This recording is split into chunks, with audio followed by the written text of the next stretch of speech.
쉽죠. 우리 삶의 의미는 주님을 사랑하는 거고 내 삶의 목적은 주님을 예배하는 거예요. 그래서 그것을 너무 간단한 이치인데도 우리가 이것을 찬양하기 바랍니다. 여러분들 센스 있으시니까 이제 들으셨으니까 익숙해질 거예요. 내 삶의 의미 주를 사랑한 주를 사랑한 내 삶의 목적 주를 예배한 주를 예배한 오직 주님만 오직 주님만 오직 주님만을 사랑합니다. 오직 주님만 오직 주님만 오직 주님만을 예배합니다. 한 번 더 찬양합시다. 내 삶의 의미 주를 사랑한 주를 사랑한 내 삶의 목적 주를 예배한 주를 예배한 오직 주님만 오직 주님만 오직 주님만을 사랑합니다. 오직 주님만 오직 주님만 오직 주님만을 예배합니다. 오직 주님만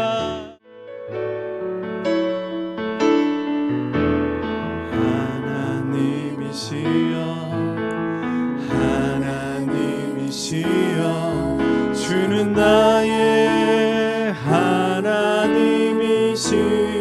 하나님이시로다. 나의 몸과 마음 주를 갈망하며 이제 내가 주께 고백하는 말 여호와는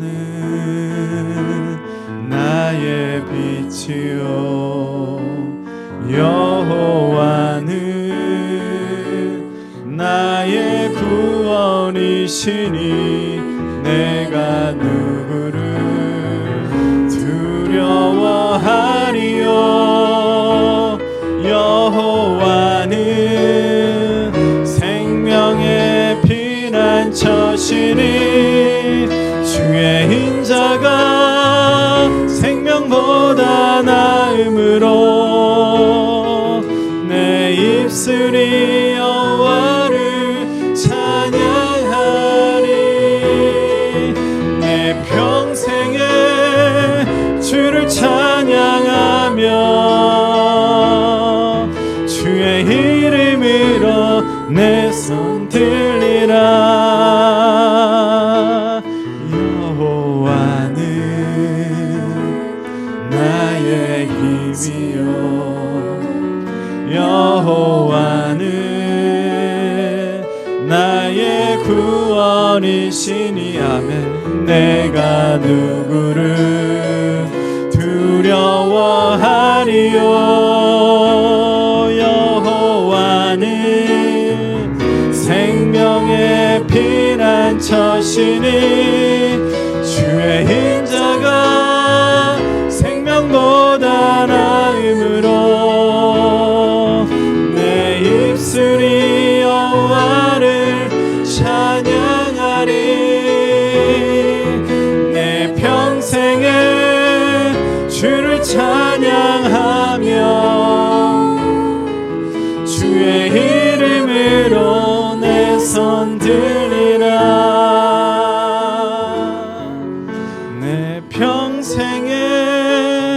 주를 찬양하며 주의 이름으로 내 손 들리라. 나의 평생에 오직 주님만 사랑하리. 주님 품 안에 아이와 같이 나의 일생에 많은 고통 찾아와도 주님과 함께 이길 수 있으리. 주의 손 나를 붙드사 감당할 힘 주시네. 주의 말씀 바른 길로 나를 인도하시네. 하나님 나를 인도하소서. 십자가의 길로만 가게 하소서. 하나님 나를 인도하소서. 주의 얼굴을 내게 보이소서. 주의 손 나를 붙드사 감당할 일 주시네. 주의 말씀 바른 길로 나를 인도하시네. 하나님 나를 인도하소서. 십자가의 길로만 가게 하소서.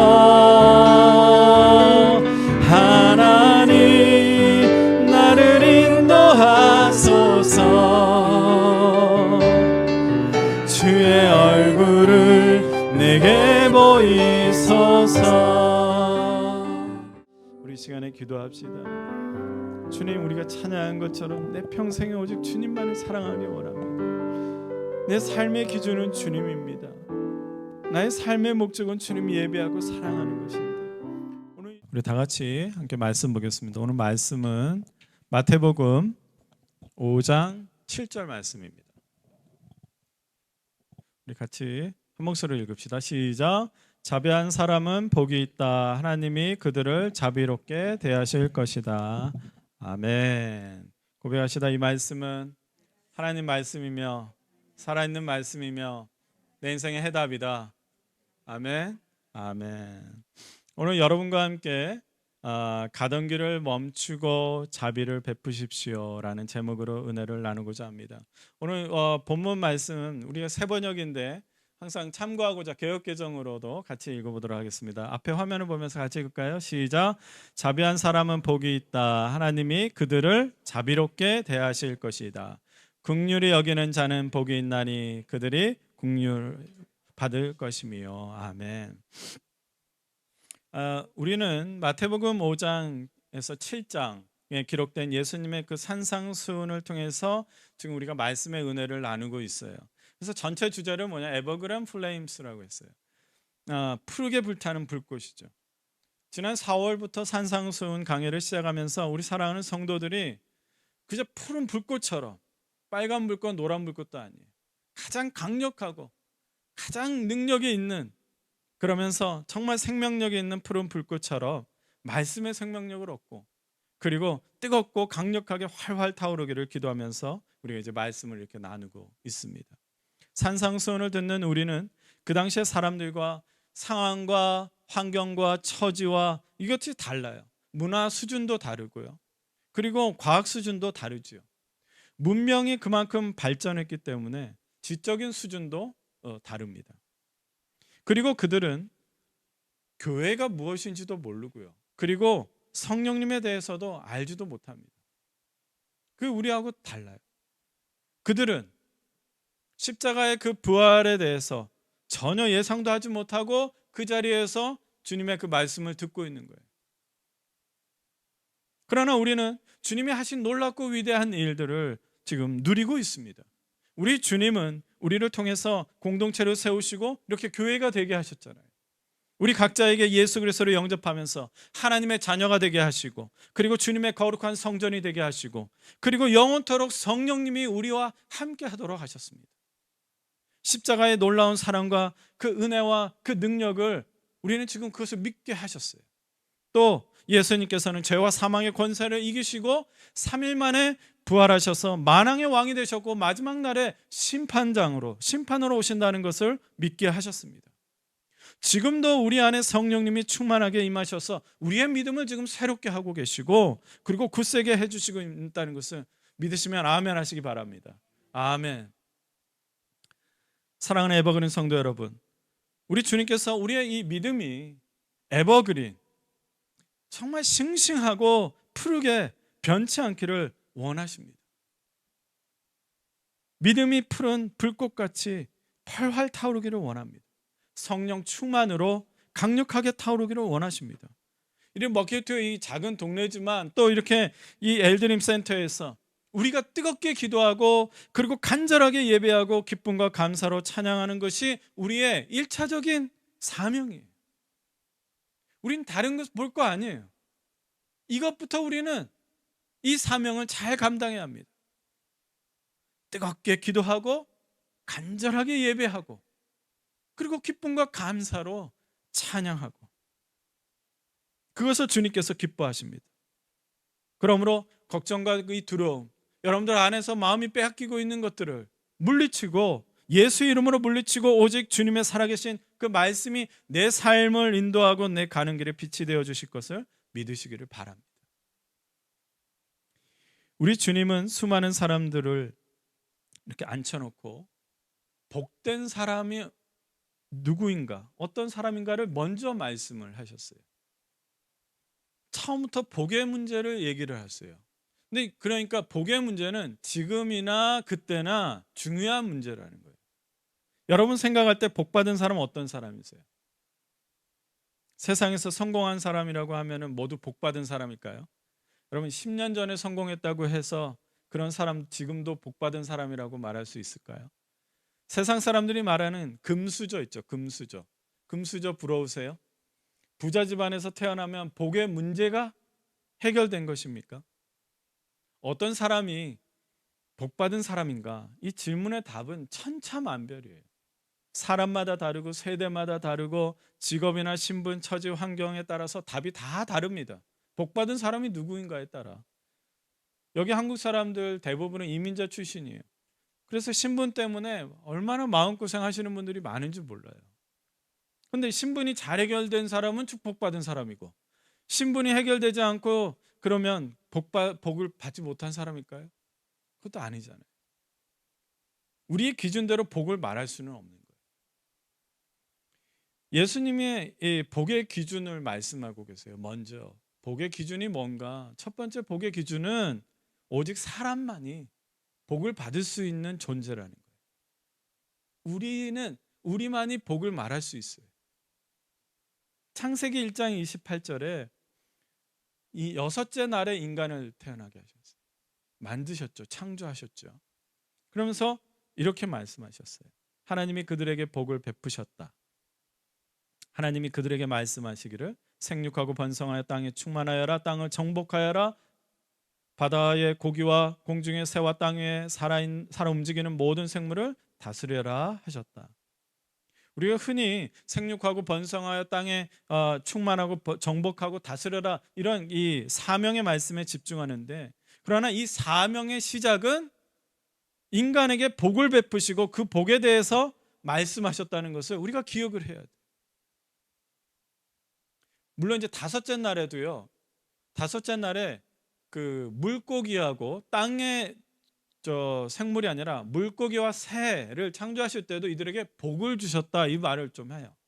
그런데 복만 베푸셨다는 것은 뭐냐면 생육하고 번성하게끔만 했다는 거지, 사명을 준 게 아니에요. 사명은 하나님의 말씀이 주어질 때 사명이 주어지는 거예요. 그러니까 말씀해 주신 존재는 인간뿐이에요. 하나님의 복은 인간을 통해서 형성이 되고 인간을 통해서 전해지고, 인간만이 하나님의 복을 알 수가 있어요. 또 예수님이 말씀하시는 복의 두 번째 기준은 세상의 기준이 아니라 하나님 나라의 기준이라는 거예요. 이 세상에서 올 수 없는 복입니다. 오직 하나님 나라에서 시작된 복이라는 거죠. 세상에서 창세기에서 가장 먼저 복에 대한 얘기를 했어요. 복. 그렇죠? 그래서 창세기에서 시작된 그 복에 대해서 이해하는데 그 복을 히브리어로 바락이라고 해요. 원래 바락 이렇게 하는데 따라해 볼까요? 바락. 이게 복이에요. 복. 이 뜻이 뭐냐면 무릎을 꿇다라는 말. 무릎을 꿇다. 우리에게 복을 주시는데 무릎을 꿇게 했다는 거예요. 하나님의 복은 뭐냐면 창조주 여호와 앞에 무릎을 꿇고 경배할 때에 그 경배함으로 우리에게 부어주시고 흘러내리는 그 하나님의 놀라우신 생명력. 너는 내게 부르짖으라 내가 응답하겠고 너가 모르는 정말 크고 은밀한 일을 내가 너에게 보이리라. 아멘. 무릎을 꿇게 하는 것이 복이라는 거예요. 그리고 반대는 뭐냐면요, 우리에게 복을 주시는 건 반대로 말하면 하나님 아버지께서 무릎을 꿇고 낮은 자세로 우리와 눈을 맞추시고 그리고 자신을 낮추셔서 풍성하게 부어주시는 그 은혜와 사랑을 말하는 거예요.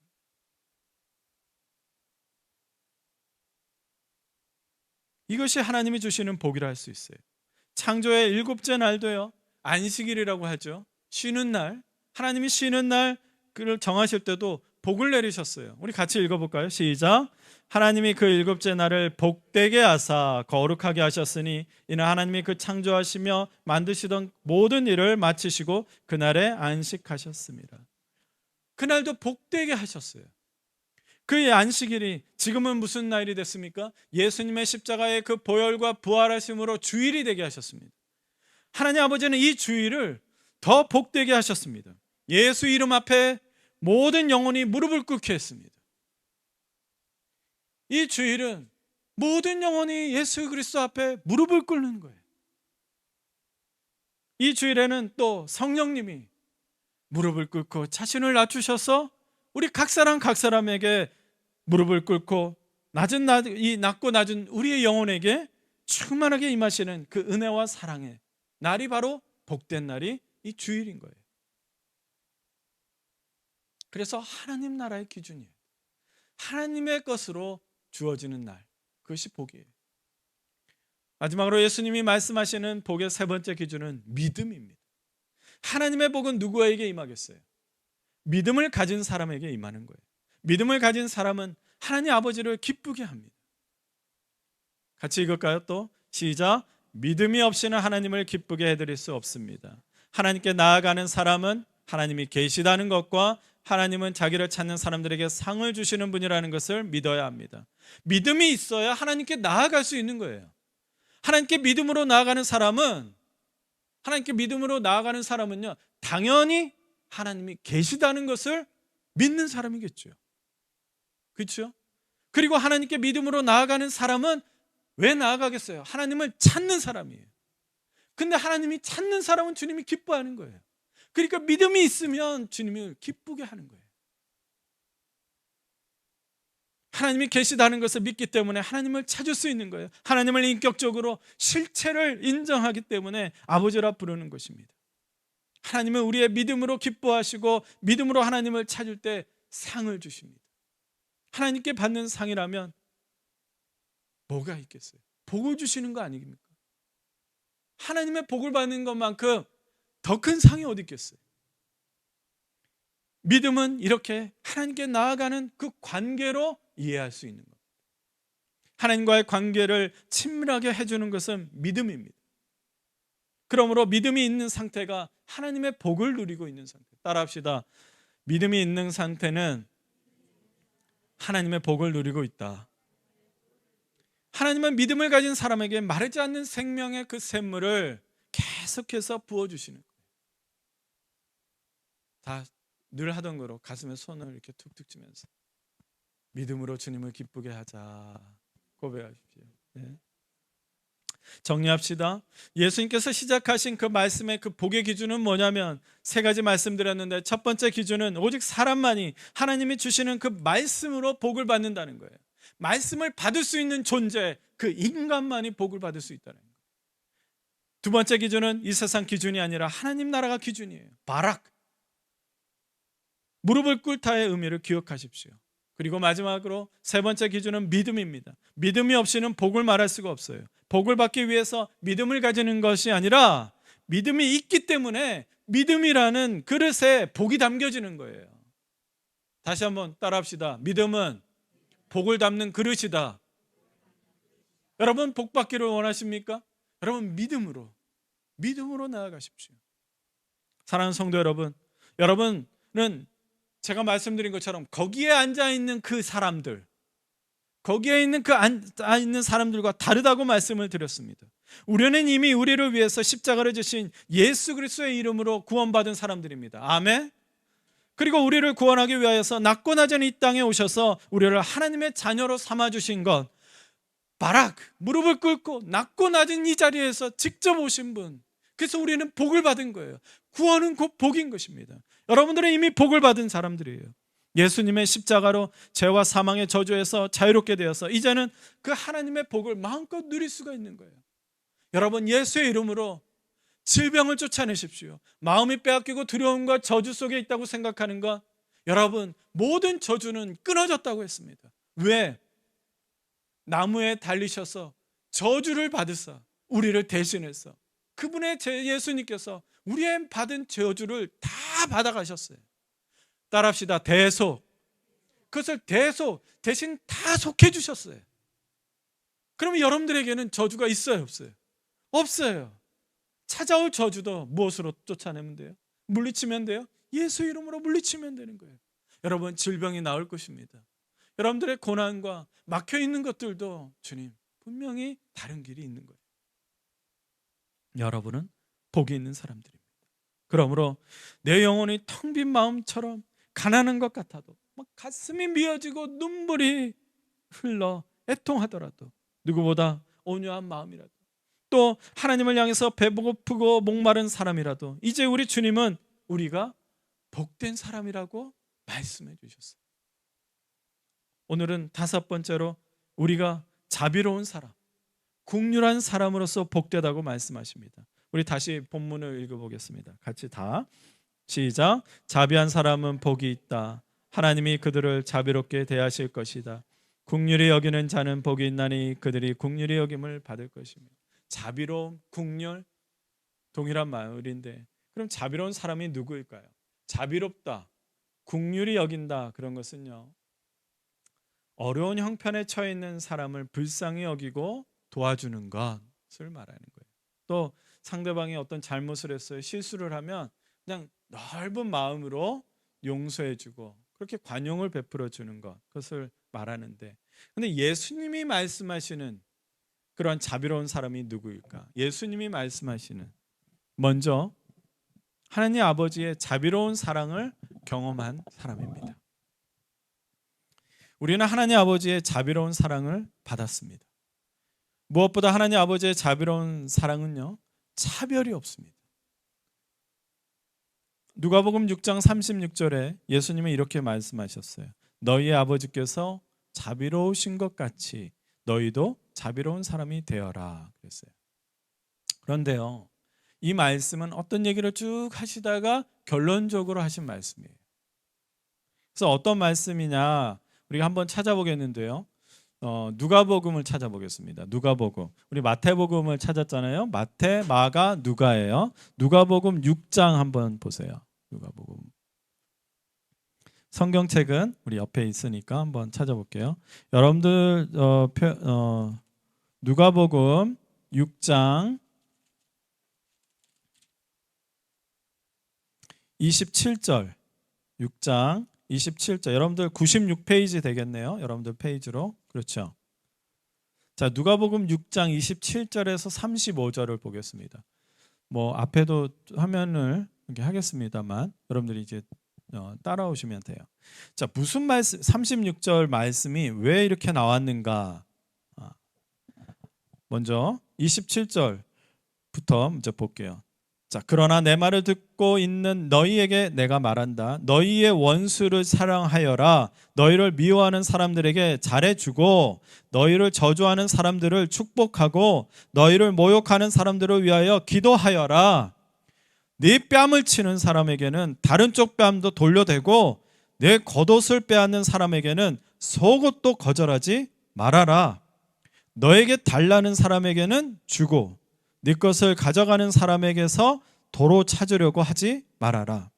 너희는 남에게 대접을 받고자 하는 대로 남을 대접하여라.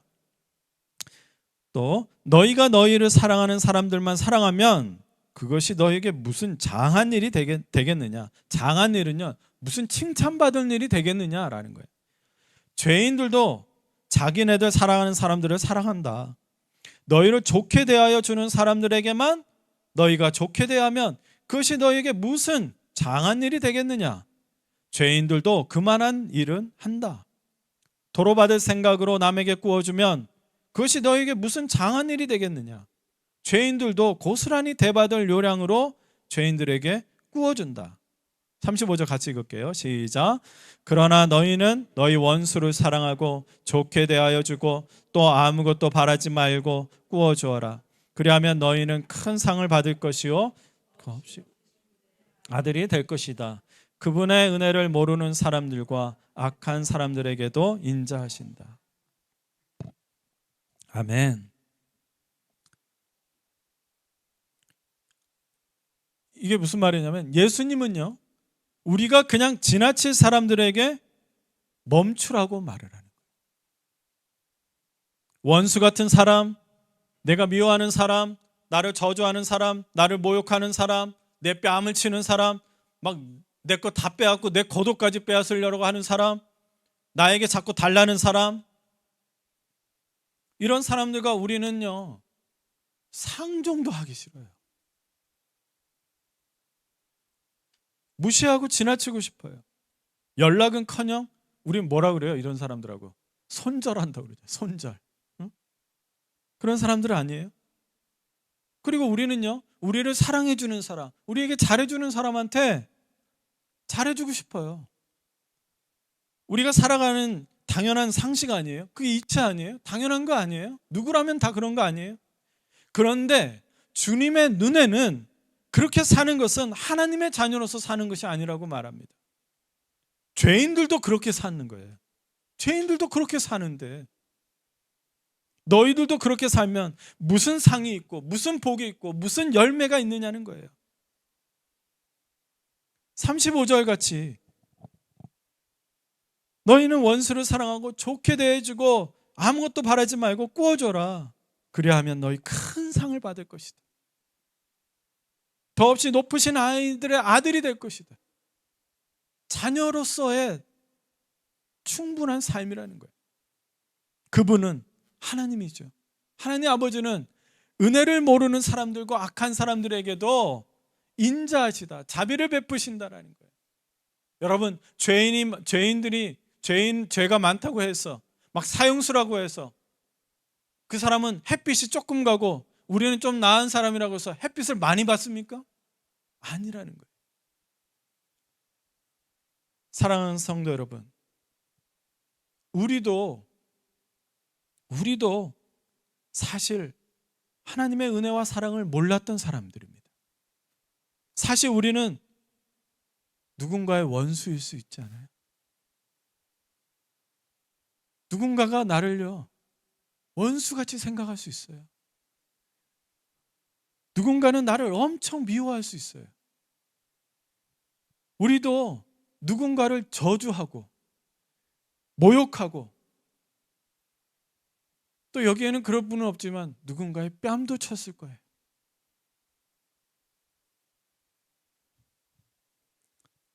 누군가를 저주를 어떻게 했겠어요? 잘했으면 좋겠어. 너가 잘 됐으면 좋겠어. 그래도 우리 마음은 어때요? 시기하고 질투하고 저러다 망하지. 저러다가 실패하겠지. 아이고, 제가 뭘 하겠어? 누군가의 겉옷도 빼앗으려고 하고 또 돈을 빌리기도 하지 않았습니까? 우리도 그러면서 우리에게 유익이 되고 우리를 아껴주고 잘해주는 사람만 차별하면서 상대했습니다. 주님의 자비하심은 차별이 없다는 것을 우리가 기억해야 돼요.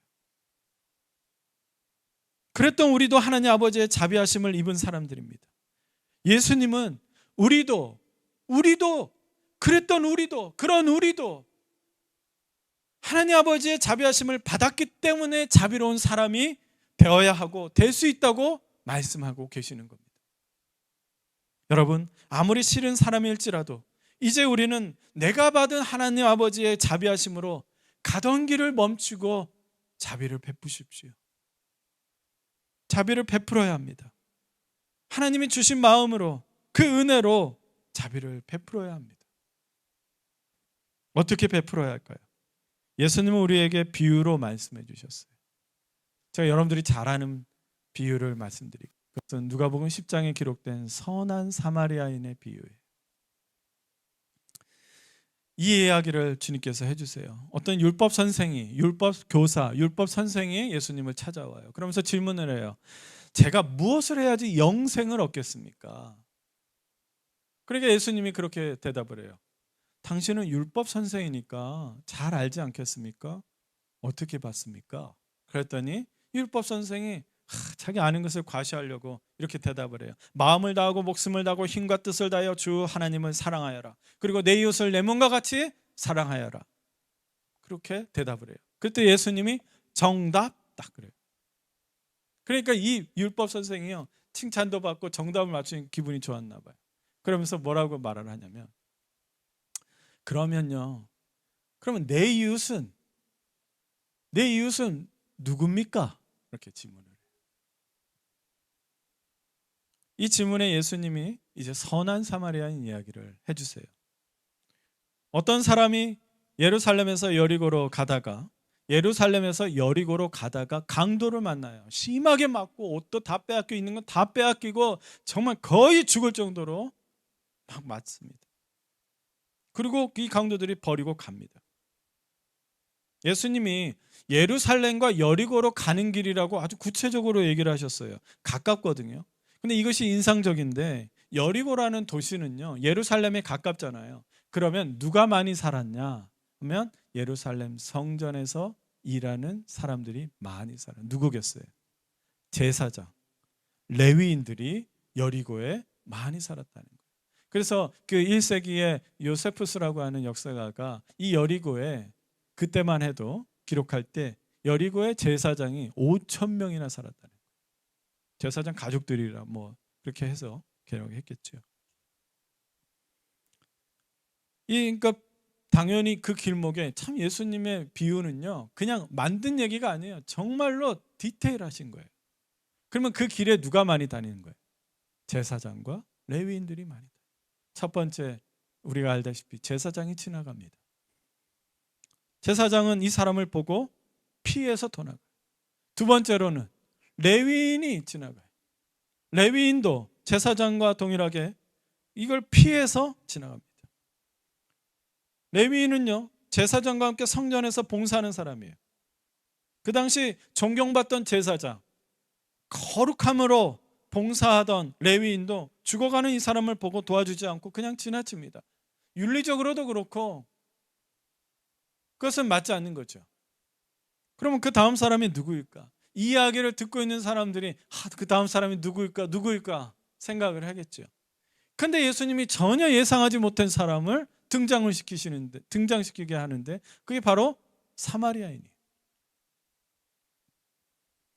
여러분, 유대인들에게는요, 사마리아인은 입에 담기도 싫은 존재예요. 그래서 유대인들에게는요, 여러 가지 기도문 중에 있는데 대표적인 게 18기도문이 있어요. 발음 이상한데 18개의 기도문이 있어요. 근데 12번째는요, 그 원수 이단에 대한 기도문이 있는데 거기에 뭐라고 나오냐면요, 사마리아인들이 언급이 되는데, 사마리아인들이 이방인들과 함께 한순간에 멸망당하게 하시고 저들의 이름을 생명록에서 지워주십시오라는 기도문을 해요. 그만큼 유대인들이 사마리아인들을 싫어했어요. 혐오했어요. 피투성이가 되어서 거의 죽기 직전에 있는 이 사람을 사마리아인이 가던 길을 멈추고 도와줍니다. 어떻게 도와주냐? 성경에 이렇게 기록되어 있어요.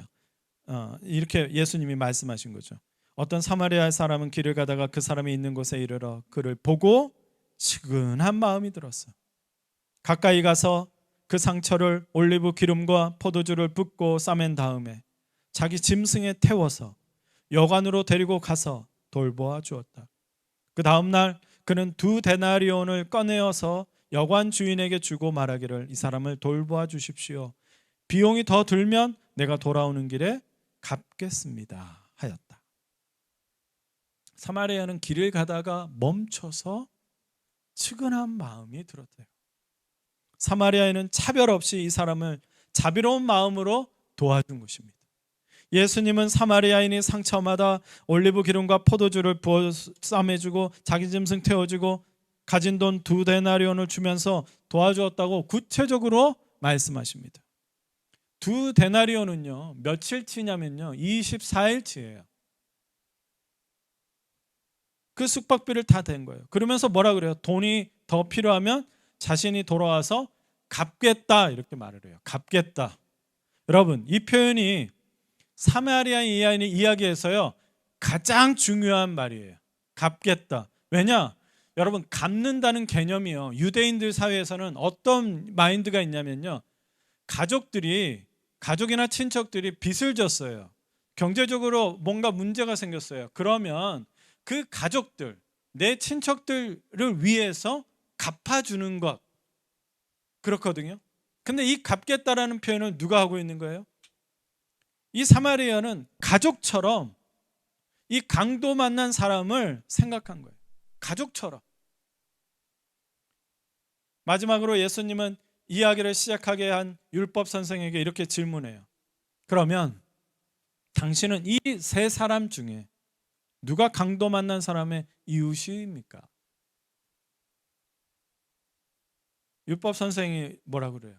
뭐라 그랬어요? 자비를 베푼 사람입니다. 물론 사마리아인이라고 말하고 싶지 않겠죠. 그렇지만 주님은요 사마리아인이라고 정정하지 않고 그 답을 받아들였어요. 자비를 베푼 사람입니다. 가서 당신도 이와 같이 하십시오. 율법 선생, 당신은 하나님 말씀 잘 알고 예배 잘 드리고 항상 기도하는 것 같지만 정작 하나님의 자비하심으로 이웃 돌보지 않고 이웃을 위해서 기도하지 않고 내 마음이 편한 대로 내 유익대로 차별이나 하면서 이웃을 만나고 있지 않는가? 마지막으로 예수님 앞에 끌려온 가늠한 여인 이야기를 하겠습니다. 요한복음 8장 1절에서 11절에 가늠한 현장에서 그 율법학자들과 그리고 바리새인들에게 이 여인이 잡혀왔습니다.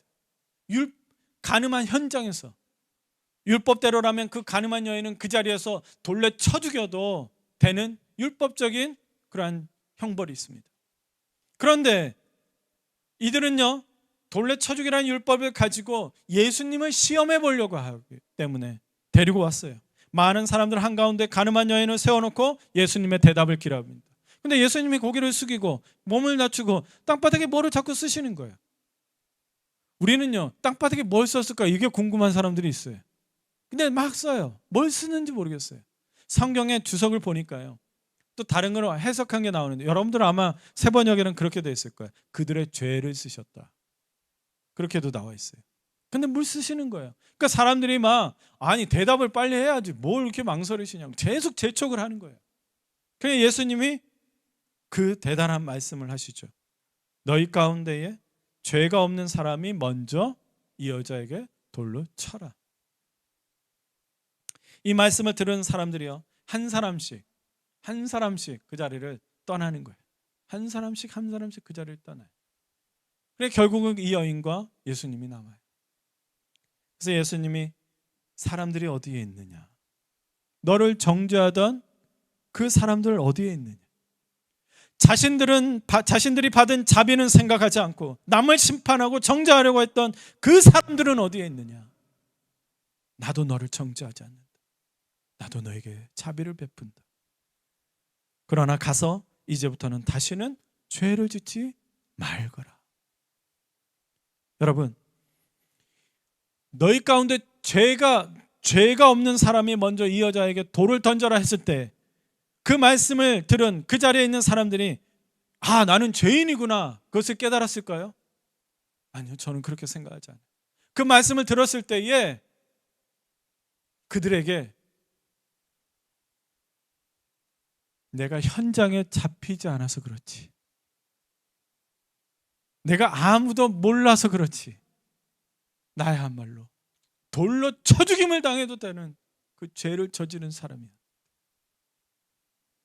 그것을 깨달았기 때문에 저는 그 사람들이 그 자리에서 물러났다고 생각합니다.